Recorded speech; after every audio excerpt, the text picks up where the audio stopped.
A Psicologia de Smaug. Análise profunda do dragão de O Hobbit. E aí, meu querido, tudo beleza? Eu sou o Fael e você tá aqui em mais um vídeo do Mansão Nerd.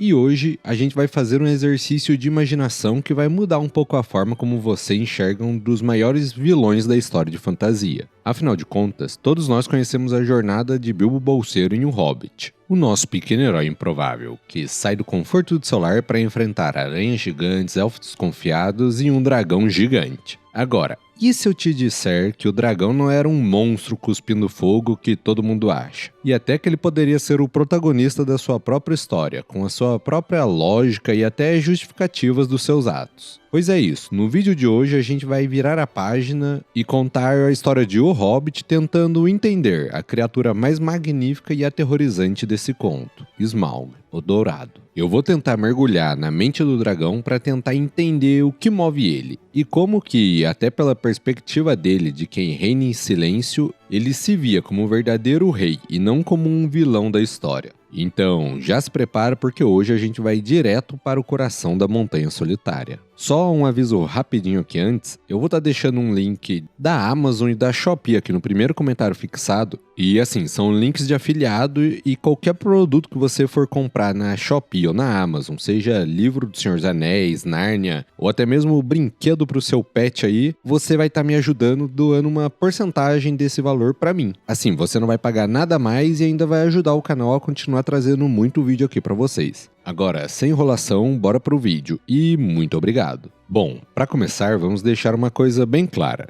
Na versão que a gente conhece, o Smaug é o grande mal a ser vencido. Ele é um símbolo da ganância, da destruição, um poder antigo e corruptor que tomou o lar dos anões. E agora dorme sobre uma montanha de ouro. É o antagonista clássico. Mas a genialidade do Tolkien está em criar personagens que são muito mais do que parecem. O Tolkien sabia como escrever personagens com profundidade. Então, a proposta que eu vou tentar trazer aqui para esse vídeo é como se a gente tentasse ver a história da cabeça do Smaug. Como ele, um ser antigo, inteligente e orgulhoso, veria a chegada de um bando de anões barulhentos e um hobbit. A gente vai tentar ver essa história não da ótica do Bilbo, mas sim do tirano isolado em seu trono de medo. E acredite, ver as coisas da perspectiva dele faz a gente ter uma visão até um pouco diferente da história. Certo, para o Smaug, a história não começa com um chá no bolsão. A história dele começa com um rumor sobre uma riqueza inimaginável, o reino de Erebor. Para entender a decisão dele, precisamos olhar o cenário da Terra-média naquela época. Afinal de contas, os grandes reinos estavam em declínio.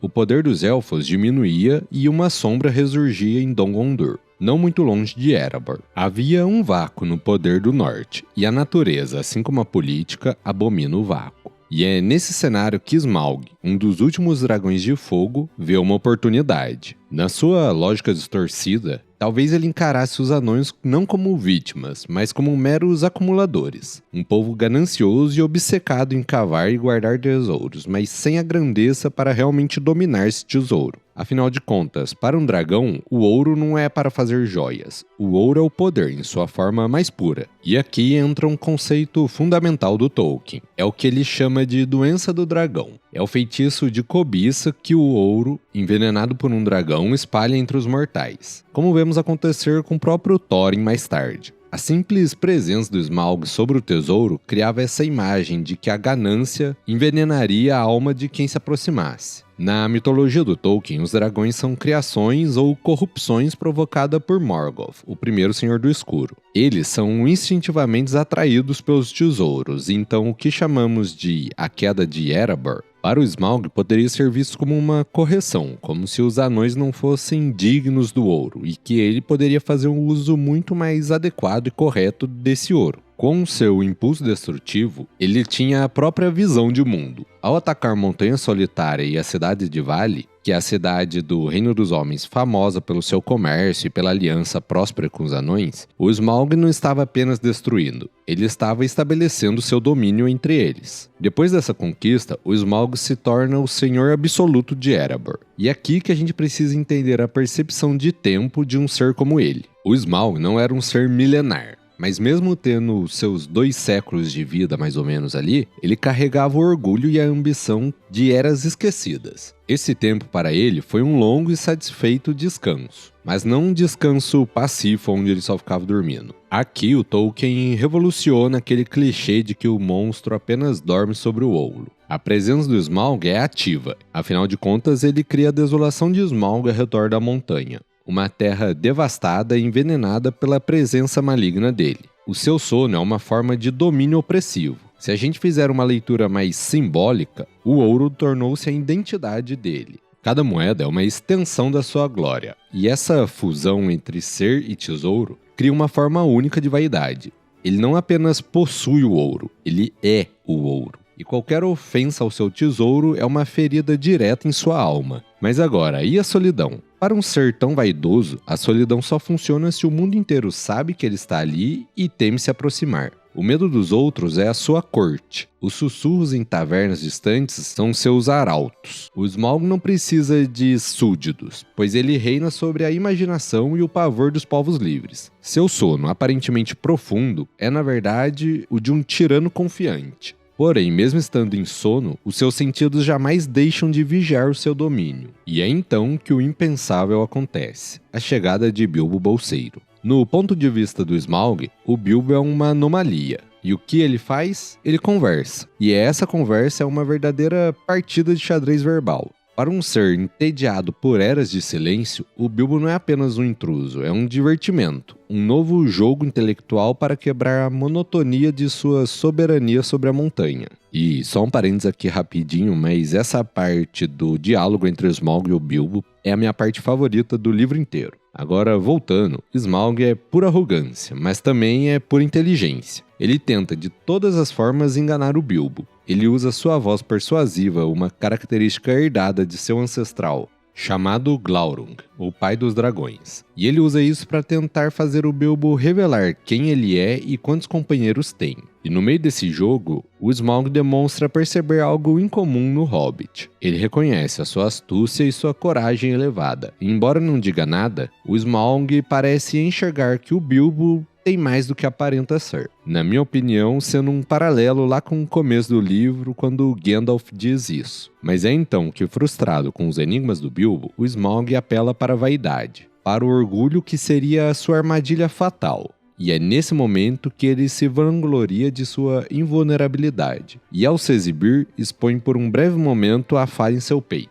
Um erro nascido do puro excesso de confiança que ele tinha em si mesmo. E depois disso, quando o Smaug finalmente entende que os anões retornaram, sua reação é uma fúria gigantesca. Mas, de novo, não é uma fúria cega, é calculada. A raiva dele não é apenas pela taça roubada, mas pela audácia de roubarem ele. Pela ideia de que o seu poder, o seu reino e seu domínio que ele manteve intacto estava sendo abertamente contestado. Além disso, a sua decisão de atacar a Cidade do Lago é puramente estratégica. O Smaug é inteligente, ele sabe que os 13 anões sozinhos não são páreo para ele. Porém, eles poderiam buscar a ajuda dos homens da cidade, que eram seus antigos parceiros comerciais. Então, para o Smaug, esse ataque era uma limpeza estratégica das ameaças que se acumulavam contra ele. Da sua perspectiva, é como se fosse uma sinfonia de terror. O som das vigas de madeira estalando, o cheiro de pinho queimado misturado ao pavor dos homens, a visão do lago refletindo suas próprias chamas, tudo isso servia também para alimentar o ego gigantesco dele.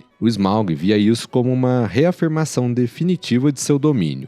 Uma mensagem clara para toda a Terra-média escrita com fogo e fúria. E essa reafirmação era de que qualquer um que tentasse minimamente confrontar o seu reino iria ser aniquilado. Porém, todo grande poder carrega uma fraqueza, e a queda de Smaug é carregada por uma profunda ironia. Smaug foi certamente o mais poderoso dos dragões sobreviventes da Terceira Era, mas ainda estava longe do terror colossal que foi Ancalagon, cujo voo escureceu os céus da Primeira Era. Ainda assim, para o seu tempo, Smaug era o ápice de poder. E mesmo sendo o ápice de poder, como é que ele cai? Não por um exército de elfos ou uma legião de anões. Ele é derrotado pela colaboração de pequenos e dos subestimados. Primeiro, um hobbit, Bilbo, que com a sua inteligência permitiu que ele descobrisse a fraqueza do dragão. Depois, por um pássaro, o Tordo, que revelou a fraqueza do dragão para o Bard, um conhecimento ancestral ouvido no momento certo. E finalmente, por um homem, o Bard, que teve a coragem de ficar firme e a habilidade de acertar um único tiro. A queda de Smaug é a prova definitiva de que na Terra-média a informação e a coragem valem mais do que a força bruta. Sua queda representa a filosofia central do Tolkien, de que os grandes e poderosos, cegos pelo seu próprio orgulho, são muitas vezes derrubados por aqueles que nem se dignam a notar.